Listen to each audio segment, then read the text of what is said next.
టెలిగ్రామ్లోనో, వాట్సాప్లోనో, ఫేస్బుక్లోనో పరిచయమైన వాళ్ళకి వాళ్ళ అకౌంట్ ఇచ్చేసేసి ఏదో కొద్ది డబ్బులు కాసిపడి అకౌంట్ ఇస్తే కనుక తర్వాత మేజర్ ఛార్జెస్ ఫేస్ చేయాల్సి వస్తుంది. నార్మల్గా విషయం కాదు కదండి. ఇప్పుడు మిస్టేక్ చేయకుండా ఈ రకంగా ఈ అఫెన్స్ అంటే అనేది ఒక తన మీద పట్టడం అనేది చాలా ఇబ్బందికర విషయం కూడా. ఇకపోతే ఇప్పుడు ఇది చైనా యాప్స్ ఇది ఒకటి. ఇండియాలో ఒక 133 కంపెనీస్ అఫీషియల్గా రిజిస్టర్ చేసుకొని వాళ్ళు, ఎందుకంటే మన 3 స్టేట్లు తప్ప అన్ని స్టేట్లలో బ్యాన్ లేదు కాబట్టి వాళ్ళు నడుపుకుంటున్నారు. వాళ్ళకి అన్ని రెగ్యులర్ అకౌంట్స్ ఉంటాయి, అన్నీ ఉంటాయి.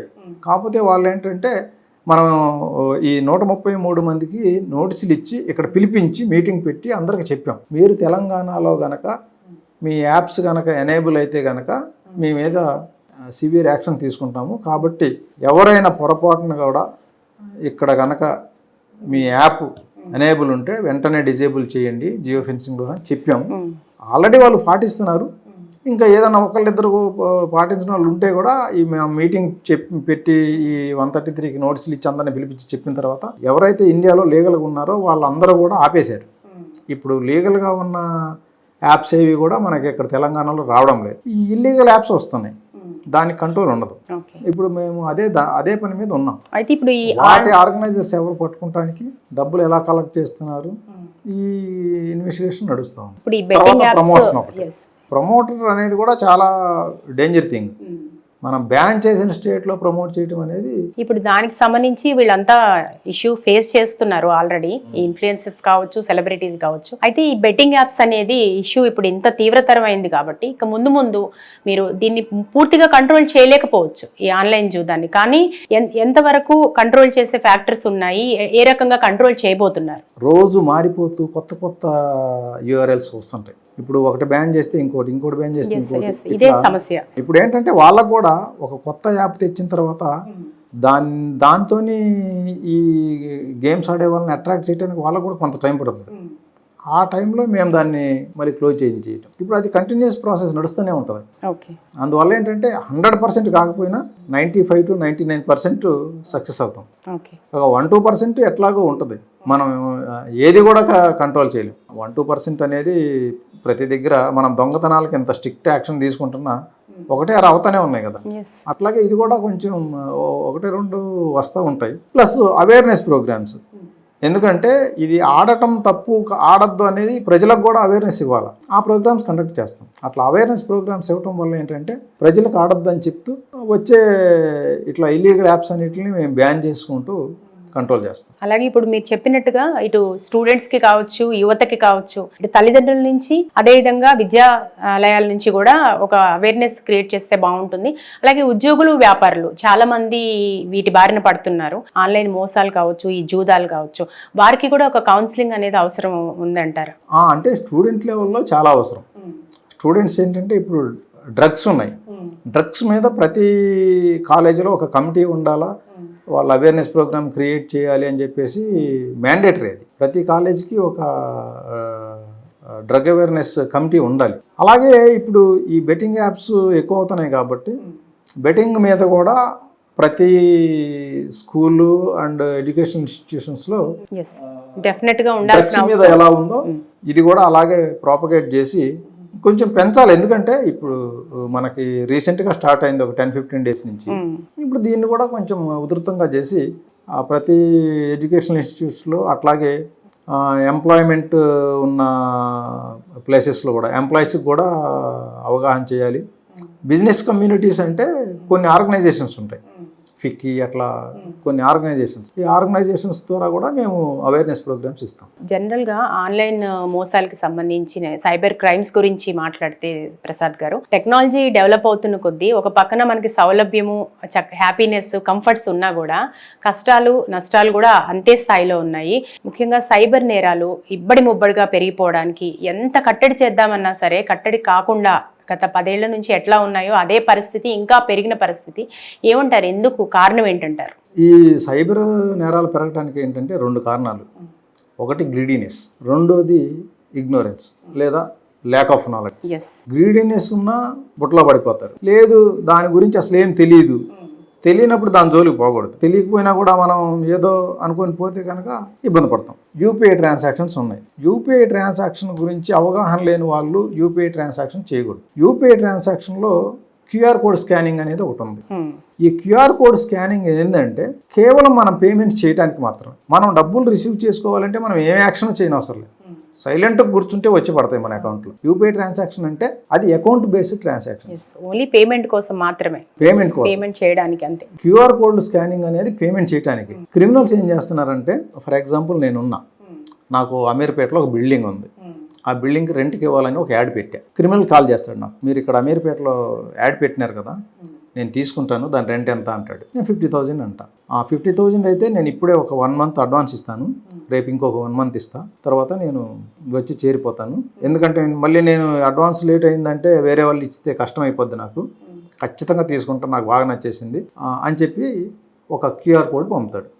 ఇది స్కాన్ చేయండి మీకు వచ్చేస్తాయి అంటాడు. అదేంటి క్యూఆర్ కోడ్ పంపితే నాకు ఎట్లా వస్తాయి అంటే, లేదు ఇదంతే, నేను మిలిటరీలో పనిచేస్తానా, మా మిలిటరీలో ఇదే సిస్టమ్ ఉంటుంది, మీరు స్కాన్ చేయాలా అని కన్విన్స్ చేస్తారు. వీళ్ళు స్కాన్ చేస్తే క్యూఆర్ కోడ్లు ఎప్పుడైనా మనం స్కాన్ చేస్తే ప్రొసీడ్ టు పే అనే ఆప్షన్ వస్తుంది. ప్రొసీడ్ టు పే అంటే ఏంటి, దాని మీనింగ్ మనం వేరే వాళ్ళకి డబ్బులు కట్టడానికి ముందుకు పోండి అని. అది క్లిక్ చేస్తున్నారు. క్లిక్ చేయగానే అది పిన్ అడుగుతుంది, పిన్ కొట్టగానే డబ్బులు వెళ్ళిపోతాయి. అసలు మనకి పిన్ ఎందుకు పెట్టింది? పిన్ పెట్టిన ఇదే మన డబ్బులు ట్రాన్స్ఫర్ చేసేటప్పుడు ఆథెంటికేషన్ కోసం పిన్ పెట్టినారు. మరి మనం ఆథెంటికేట్ చేస్తున్నామంటే ఏంటి, డబ్బులు వెళ్ళిపోతానికే ఆథెంటికేషన్. లాజిక్ కానీ అంత ఆలోచన ఏం ఆలోచించట్లేదు, పిన్ కొట్టేస్తున్నారు, 50,000 వెళ్ళిపోతున్నాయి. వెళ్ళిపోయిన తర్వాత మెసేజ్ వస్తాయి, your amount 50,000 is deducted from your account అని. అనగానే అప్పుడు వాడికి ఫోన్ చేస్తారు, నువ్వు 50,000 నాకు వస్తాయి అన్నావు, నాది వెళ్ళిపోయింది ఏంటి అంటారు. అరే ఎట్లా వెళ్ళిపోయిందా, ఇది టెక్నికల్ ఎర్రర్ జరిగింది, నేను మళ్ళీ పంపిస్తాను, మళ్ళీ స్కాన్ చేయండి అంటాడు. మళ్ళీ నెక్స్ట్ టైం కూడా పంపించడం, అక్కడ కూడా కన్విన్స్ చేస్తాడు. ఇంకోసారి పంపుతాడు, ఈసారి చేయండి, ఈసారి పోవు, ఈసారి వస్తాయి అంటాడు. వస్తాయి అంటే ఈయన మళ్ళీ 2వ సారి స్కాన్ చేస్తాడు.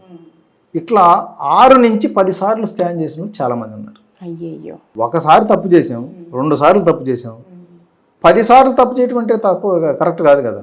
ఇంత అమాయకత్వాన్ని క్యాష్ చేసుకుంటున్నా. పదే పోతా ఉంటే కూడా మళ్ళీ వాడు చెప్పిన మాటలు వినేసి అదే క్యూఆర్ కోడ్లు స్కాన్ చేసి డబ్బులు పోగొట్టుకుంటున్నారు. మరి ఇంత అమాయకంగా ఉంటే ఎట్లా చెప్పండి. ఒకసారి స్కాన్ చేసినప్పుడు డబ్బులు పోతే అలర్ట్ అవ్వాలి. వీళ్ళు ఇలా అలర్ట్ కాకుండా వాడేదో వీళ్ళని కన్విన్స్ చేసే మాటలు చెప్తాడు, ఆ మాటలు వినేసి మళ్ళీ స్కాన్ చేస్తున్నారు. ఇట్లా ఇగ్నోరెన్స్, ల్యాక్ ఆఫ్ నాలెడ్జ్ అనేది ఒకటి. తర్వాత గ్రీడినెస్. చైనా వాళ్ళు మన ఇండియన్స్ యొక్క నాడిని ఎంతగా చదివేశారంటే ఈవెన్ మన పొలిటీషియన్స్ కూడా తెలియదు అంత నాలెడ్జ్. ఇండియన్స్ మెంటాలిటీ ఏంటి, వీళ్ళని ఎలా మోసం చేయొచ్చు, వీళ్ళని ఎలా బుట్టలో వేయాలి అనేది చైనా వాళ్ళు చాలా కూలంకషంగా రీడ్ చేశారు. ఎంత సింపుల్గా దోచేస్తున్నారంటే, ఒక మెసేజ్ పంపుతారు, మేము పార్ట్ టైం జాబ్ ఆఫర్ చేస్తున్నాం, ఇందులో 5 నుంచి 6,000 పర్ డే మీరు ఎర్న్ చేయొచ్చు అని ఒక మెసేజ్ వాట్సాప్ ద్వారా SMS ద్వారా వస్తాయి. ఫర్ డీటెయిల్స్ అని ఒక లింక్ ఇస్తారు. ఆ లింక్ ఏంటంటే WMG బై ఒక నంబర్ వేస్తారు, అంటే వాట్సాప్ మెసేజ్ ఆ నంబర్ అనమాట. W.ME అంటే వాట్సాప్ మెసేజ్ అని. తర్వాత ఏ నెంబర్ ఇస్తే అది క్లిక్ చేయగానే ఆ నెంబర్కి చాట్ బాక్స్లో తీసుకెళ్ళిపోతుంది.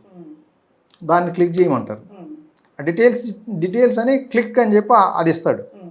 అది క్లిక్ చేస్తే డైరెక్ట్ వాట్సాప్ చాట్కి తీసుకుపోద్ది ఆ నెంబర్కి. మనం హాయ్ అని పెట్టగానే వాడే మనకు ఎక్స్ప్లెయిన్ చేస్తారంతా. సింపుల్ టాస్క్లు ఉంటాయి ఇందులో, ఈ టాస్క్ కంప్లీట్ చేస్తే మీకు 50 రూపీస్ ఇస్తాం అని చెప్పి ఒక యూట్యూబ్ లింక్ పంపుతాడు. యూట్యూబ్ లింక్ క్లిక్ చేస్తే యూట్యూబ్ వీడియో వస్తుంది, దాన్ని లైక్ చేసి స్క్రీన్ షాట్ తీసి పంపండి అంటాడు. వీళ్ళు లైక్ చేస్తారు, స్క్రీన్ షాట్ తీసి మళ్ళీ అతనికి పంపుతారు. Your task is completed, you got 50 rupees అంటాడు. మళ్ళీ ఇంకోటి పంపుతాడు. అట్లా 3 పంపుతాడు. 3 పంపిన తర్వాత 150 రూపీస్ వచ్చినాయి. ఈ 150 రూపీస్ మా రిసెప్షనిస్ట్ టెలిగ్రామ్లో ఉంది, ఒక ఐడి ఇస్తాడు, టెలిగ్రామ్ ఐడి. ఆమె దగ్గర మీరు పోయి ఈ 150 రూపీస్ క్లెయిమ్ చేయండి అంటాడు. వీళ్ళు వెంటనే టెలిగ్రామ్ లేకపోతే కూడా డౌన్లోడ్ చేసి ఆ ఐడితో హాయ్ అని పెడతారు. హాయ్ అని పెడితే హూ ఈజ్ దిస్ అంటదా, నేను ఇంట్రడ్యూస్ చేసుకుంటాడు. చేసుకున్న తర్వాత వాడు ఒక రిఫరెన్స్ కోడ్ ఇస్తాడు. ఫస్ట్ ఎవరైతే మనకి వాట్సాప్లో చాట్ చేసినాడో ఈ రిఫరెన్స్ కోడ్ చెప్పు అని ఇస్తాడు. ఆ రిఫరెన్స్ కోడ్ కొట్టంగానే ఓకే అని చెప్పి మీ బ్యాంక్ డీటెయిల్స్ ఇవ్వండి అని అడుగుతుంది. ఈయన బ్యాంక్ డీటెయిల్స్ ఇచ్చిన తర్వాత 150 రూపీస్ ఈయనకు పంపిస్తారు అకౌంట్కి. పంపి ఒక లింక్ పంపుతారు, ఈ లింక్ క్లిక్ చేయండి మీరు ఫర్దర్ జాబ్ చేయడానికి అని చెప్పి ఒక లింక్ పంపితే ఆ లింక్ కొడితే ఒక వెబ్సైట్ ఓపెన్ అయ్యి అందులో రిజిస్ట్రేషన్ వస్తుంది. ఈయన రిజిస్టర్ చేసుకోవాలి. రిజిస్టర్ చేసిన తర్వాత ఒక పక్క ఇన్వెస్ట్, ఒక పక్క బ్యాలెన్స్ ఉంటాయి. ఆ ఇన్వెస్ట్ అనేది కొడితే ఒక యూపీఐ లింక్ ఇస్తాడు, దాంట్లో డబ్బులు కట్టాలి. ఫస్ట్ ఏం చెప్తారంటే 500 కట్టమంటారు. ఈ 500 కట్టిన వెంటనే టాస్క్లు ఇస్తారు, సేమ్ టాస్కులు. అవి కంప్లీట్ అవ్వగానే ఈ 500 1000 అవుతుంది, ఇది అకౌంట్లోకి వచ్చేస్తాయి. తర్వాత 1000 ఇన్వెస్ట్ చేయమంటారు, 1000 కూడా సేమ్ ఇంతే 2000 అవుతుంది, అకౌంట్కి వచ్చేస్తుంది. ఫస్ట్ అట్రాక్ట్ చేయడం. తర్వాత 2000 పెట్టమంటారు, 2000 కూడా 4000 అవుతుంది అకౌంట్లో. ఒక నమ్మకం కలిగే వరకు అట్రాక్ట్ చేస్తారు. ఇట్లా 3 ట్రాన్సాక్షన్స్ డబ్బులు వస్తాయి అకౌంట్లోకి. తర్వాత 10,000 పెట్టమంటారు, అది 20 అవుతుంది కానీ రావు. మీరు నెక్స్ట్ లెవెల్కి అప్గ్రేడ్ అయ్యారు, 50,000 పెడితేనే మీకు విత్డ్రావల్ ఛాన్స్ వస్తాయి అంటారు. ఆ 50,000 పెడితే అది కూడా 1 lakh అవుతుంది కానీ రావు. మీరు ఈ 50,000 టాస్క్లు కంప్లీట్ చేసేటప్పుడు చిన్న మిస్టేక్ చేశారు, ఈ మిస్టేక్ వల్ల మీకు ఏంటంటే పెనాల్టీ పడింది. ఇప్పుడు 1 lakh పెడితేనే మీకు ఆ విత్డ్రా చేసుకోవాల్సి వస్తుంది, లేకపోతే లేదంటారు. ఈ 1 lakh కడతాడు. ఈ 1 lakh కట్టిన తర్వాత మళ్ళీ దీని అందరికీ అబ్జర్వేషన్ ఉంటుంది, ఫాస్ట్గా కడుతున్నాడా, ఇది కట్టడానికి ఇబ్బంది పడుతున్నాడా. 1 lakh ఫాస్ట్గా కడితే వెంటనే 5 lakhs పెట్టేస్తాడు. ఓకే, అంటే సైకాలజీని కూడా అబ్జర్వ్ చేయడం. సైకాలజీని చాలా క్లీన్గా అబ్జర్వ్ చేస్తారు. చేసి ఇట్లా 5 lakhs పెడితే అది కూడా 7 lakhs 10 lakhs చేసేస్తారు. ఎందుకంటే యాప్ వెబ్సైట్ వాడిది, ఇవన్నీ నంబర్ గేమ్ అంతా వాడు 5 lakh పెడితే 5 crores కూడా చూపించచ్చు. నిజంగా బ్యాంక్ అకౌంట్లో డబ్బులు కావు కదా, వెబ్సైట్లో ఏముంది వాడి ఇష్టమే, వాడు ఎంత కావాలంటే అంత ఫిగర్ పెట్టచ్చు. కానీ ఇంత ఈజీగా మోసపోవడం అనేది ఇక్కడ మనం రొటీన్ లైఫ్లో కొన్ని వందల యూట్యూబ్లు చూస్తూ లైక్లు కొడుతుంటాం. ఎప్పుడన్నా మనకు ₹1 వచ్చిందా? చిన్న కామన్ సెన్స్ తో ఆలోచించడం అనేది వీడియో ఇదేమి స్పెషల్ యూట్యూబ్ లింక్ కాదు, రెగ్యులర్గా వచ్చే మామూలు యూట్యూబ్ లింక్. అది కూడా దాన్ని క్లిక్ చేసి లైక్ కొట్టి స్క్రీన్ షాట్ పంపిస్తే మనకి ఇంత డబ్బులు ఇస్తున్నాడు, ₹50 ఇస్తున్నాడు, మనకు ₹1 కూడా రాదు రెగ్యులర్గా ఆడేటప్పుడు. ఇప్పుడు ఎందుకు మనకు 50 రూపీస్ ఇస్తున్నాడు అనేది ఎవరు ఆలోచించడం. డబ్బులు వస్తాయి అంటే మన సెన్స్ పోతుంది, కామన్ సెన్స్ అనేది మర్చిపోతున్నారు. ఇది విచారించదగిన విషయం ప్రసాద్ గారు, ఎందుకంటే డబ్బులు వస్తున్నాయనే ఆశ ఏ స్థాయికి తీసుకెళ్తుంది అనేది. ఇలా డబ్బులు పోగొట్టుకున్న 30 to 40 lakhs పోగొట్టుకున్న సాఫ్ట్వేర్ ఇంజనీర్స్ కంప్లైంట్ చాలా ఉన్నాయి. అలాగే ఇప్పుడు డిజిటల్ అరెస్ట్ అని ఒకటి ఉంది. ఈ డిజిటల్ అరెస్ట్లో ఏంటంటే ఒక కాల్ వస్తుంది, కాల్ వచ్చి అదేంటి IVR కాల్, రికార్డెడ్ కాల్ లాగా వస్తుంది. మీ ఫోన్ నంబరు క్రైమ్స్లో ఇన్వాల్వ్ అయింది, డీటెయిల్స్కి 1 ప్రెస్ చేయండి, 9 ప్రెస్ చేయండి అని చెప్తారు. ఈ 9 ప్రెస్ చేసిన వెంటనే ఇంకొక అతను వస్తాడు, క్రైమ్ బ్రాంచ్ ముంబై నుంచి ఇన్స్పెక్టర్ మాట్లాడుతున్నా లేకపోతే ACP మాట్లాడుతున్నా అని చెప్తారు. చెప్పి మీ నంబర్ తోటి ఇక్కడ ఒక బ్యాంక్ అకౌంట్ ఓపెన్ అయింది, ఆ బ్యాంక్ అకౌంట్లో చాలా హ్యూజ్ ట్రాన్సాక్షన్స్ అవుతున్నాయి, మొత్తం మనీ లాండరింగ్, ఇంటర్నేషనల్ మనీ లాండరింగ్కి సంబంధం ఉంది అది అని భయపెడతారు. పోలీసులని భయపెట్టడం అనేది ఇంకొక క్రైమ్, ఇంకొక వేరియేషన్. చాలా బ్యాంక్ అఫీషియల్స్ ఇన్వాల్వ్మెంట్ కూడా ఉంది. కాబట్టి మీరు అర్జెంటుగా ముంబై రావాలా, మీ మీద FIR రిజిస్టర్ చేస్తాను, మీరు ముంబై రాకపోతే సాయంత్రానికి అరెస్ట్ చేస్తాం మేమే వచ్చి అంటాడు. మేము అక్కడ లోకల్ పోలీసులు పంపిస్తున్నాం మీ ఇంటికి అనగానే వీళ్ళు భయపడిపోతారు, భయపడడం కూడా ప్యానిక్ అవుతారు. ఆ టైంలో అయితే ఒక పని చేయండి, మీరు ముంబై రాకుండా అరెస్ట్ కాకుండా ఉండాలంటే మీ స్టేట్మెంట్ మేము రికార్డ్ చేయాలి. ఈ స్టేట్మెంట్ రికార్డ్ చేసే టైంలో మీరు ఒక గదిలోకి వచ్చి తాళం వేసుకోవాలి. మీరు ఎవరితో మాట్లాడాలన్నా సరే మా పర్మిషన్ లేకుండా మాట్లాడకూడదు. ఈవెన్ కాఫీ తాగినా, టిఫిన్ చేసినా, లంచ్ చేసినా మా పర్మిషన్ తోటే మాకు చూపిస్తూ చేయాలన్నీ వీడియో కాల్లో. వాళ్ళు మాత్రం ఆఫ్ చేసుకుంటారు, వీళ్ళది మాత్రం వీడియో కాల్లో అన్ని చూపించాలి. ఇప్పుడు అఫీషియల్ అన్నప్పుడు వాళ్ళది ఆఫ్ చేసుకోవాల్సిన పని ఏముంది? అంటే మీ వీడియో రావట్లేదు ఏంది అంటే కనుక నువ్వు పోలీసులనే క్వశ్చన్ చేస్తావా, ఎంత పెద్ద ఫ్రాడ్లో ఇరుక్కొని అని చెప్పి ఇట్లా థ్రెటన్ చేసేస్తావు. ఎంత ధైర్యం నీకు? అసలు ఇప్పుడు దాకా అరెస్ట్ చేయకుండా ఉండటమే గొప్ప విషయం అయితే నువ్వు మాకు ఫేస్ చూపించమని వీడియోలు అడుగుతావా? ఇప్పుడే పంపిస్తా ఉండు మా స్టాఫ్ని అక్కడి నుంచి అంటాడు. పోలీసులు అంటేనే జనరల్ గా భయం ఉంటుంది, అందులో ఏం చేసాం అనే దానిలో ఒక రకమైన పానిక్ సిచ్యువేషన్. ఆ పానిక్లో ఇంకా ఏంటంటే పొరపాటున కనుక మీ వీడియో రావట్లేదని అడిగారంటే ఇక హడాలు కొట్టేస్తారు. అసలు నువ్వు క్రిమినల్ గాడివి నువ్వు మాకు అడుగుతున్నావా, ఇట్లా భయపెడతారు. దాంతో ఎందుకు వచ్చిన గొడవలే, పోలీసులతో మనకెందుకు, వాళ్ళకి వీడియో వస్తే ఫస్ట్ మాత్రం ఒకసారి అట్లా జస్ట్ యూనిఫామ్ అనేది అట్లా చూపిస్తారు. ఒక పోలీస్ స్టేషన్ పేరు, యూనిఫామ్లో ఒక ఆఫీసరు, జస్ట్ 1 సెకండ్ అట్లా చూపించి తీసేస్తారు. తీసిన తర్వాత ఇక చెప్పు అని చెప్పి వీని మాత్రం ఎప్పుడు మొత్తం కనపడుతూనే ఉండాలి. రూమ్ అంతా చూపించాలి. రూమ్ అంతా చూపించిన తర్వాత కూర్చోమన్న దగ్గరే కూర్చోవాలి. వాళ్ళు చెప్పిందంతా వినాలి. ఇలా చిన్నగా స్టార్ట్ చేసి ఈయన స్టేట్మెంట్, అసలు ఎంతమంది ఉంటారు మీరు, మీ వైఫ్ ఏంటి, మీ పిల్లలు ఏంటి, అదేంటి ఇదేంటి అన్నీ అడిగి ఒక 1/2 అవర్ టైం పాస్ చేస్తారు. ఈ 1/2 అవర్ అయిన తర్వాత అసలు ఇలా ఫైనాన్షియల్ కండిషన్ ఏంది అసెస్ చేస్తారు. అప్పుడు చిన్నగా స్టార్ట్ చేస్తారు. మీ పేరు మీద ఆస్తులు ఎక్కడెక్కడ ఉన్నాయి, ఎఫ్డీస్ ఎక్కడెక్కడ ఉన్నాయి, బ్యాంక్ అకౌంట్స్ ఎక్కడెక్కడ ఉన్నాయి, వాటిలో అమౌంట్ ఎంతెంత ఉంది, ఇవన్నీ తీస్తారు. తీసిన తర్వాత సరే ఒక పని చెయ్యి, నీకు ఇప్పటికిప్పుడు అరెస్ట్ చేయకుండా ఉండాలి అంటే నువ్వు ఆ అకౌంట్లో ఉన్న 2 కోట్లు అర్జెంటుగా మేము ఇచ్చే ఆర్బీఐ అకౌంట్కి ట్రాన్స్ఫర్ చేయి. ఈ ట్రాన్స్ఫర్ చేసిన తర్వాత మేము వెరిఫై చేసి ఒకవేళ మనీ లాండరింగ్లో లేదు అంటే మేము 48 అవర్స్లో మీకు రివర్ట్ చేసేస్తాం.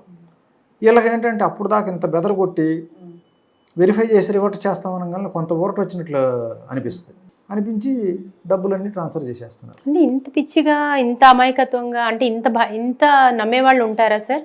ఇప్పుడు వీళ్ళు కోట్ల రూపాయలు ట్రాన్స్ఫర్ చేయాలంటే బ్యాంకుకి పోయి ఆర్టీజీఎస్ ఫామ్ ఇచ్చి చెక్ ఇవ్వాలి. బ్యాంక్ మేనేజర్స్ అడుగుతున్నారు, ఏంటి ఇంత చేస్తున్నారు మీరు, ఎఫ్డీస్ పక్కలకు బ్రేక్ చేసి మరి ట్రాన్స్ఫర్ చేస్తున్నారు, ఏమి అంత మీకు అంత ఇబ్బంది ఏంటి అని అడిగితే ఇది ఒక బిజినెస్ డీల్ అని చెప్తున్నారు. ఎందుకంటే వాళ్ళు అట్లా చెప్తారు. బ్యాంక్ మేనేజర్ కూడా ఇందులో ఇన్వాల్వ్మెంట్ ఉంది, వాడు కూడా ఆపడానికి చూస్తాడు. అందుకని నువ్వేం చెప్పాలంటే బిజినెస్ డీల్ అని చెప్పాలా, ఎక్కువ విషయాలు అడిగితే కనుక మీకు సంబంధం లేదని చెప్పండి, గట్టిగా మాట్లాడాలి అక్కడ అని చెప్తారు. మేమంతా వింటుంటాము.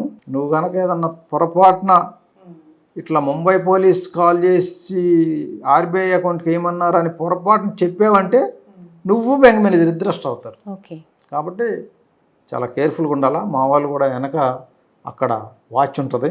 నువ్వు పొరపాటు చేసావంటే కనుక బ్యాంక్ నుంచి బయటకు వస్తేనే అరెస్ట్ అవుతావు. సో దీని వెనక మొత్తం మీద పెద్ద మాఫియానే ఉన్నట్టు, అంటే దీన్ని చాలా సీరియస్గా తీసుకోవాల్సిన విషయం డెఫినెట్గా. అంటే అట్లా క్రియేట్ చేస్తారు ఫోన్లో. నమ్మటం అనేది ఇక్కడ మనకు పాయింట్. డబ్బులు ట్రాన్స్ఫర్ చేయించుకుంటారు. ట్రాన్స్ఫర్ చేయించుకున్న తర్వాత క్లోజ్ చేసేస్తారు. ఓకే, వీళ్ళు 48 అవర్స్ ఆగుతారు. 48 అవర్స్ టైం పెట్టేది ఎందుకంటే వాడు ఇంత పెద్ద మొత్తంలో మొన్న రీసెంట్గా ఒక old age couple 10 crores transfer చేశారు. ఇట్లా భయపెడితే 10 crores ట్రాన్స్ఫర్ చేసిన తర్వాత వాళ్ళు చెప్పినట్లుగా 48 అవర్స్ ఆగుతారు. ఆ 48 అవర్స్ ఎందుకు టైం పెడతారంటే 48 అవర్స్లో ఈ పడిన అమౌంట్ మొత్తాన్ని వాడు ట్రాన్స్ఫర్లు కొట్టేసుకొని మొత్తం తీసేసేసి ఈ అకౌంట్లో ఏమి లేకుండా చేయడానికి వాడికి 48 అవర్స్ పడుతుంది.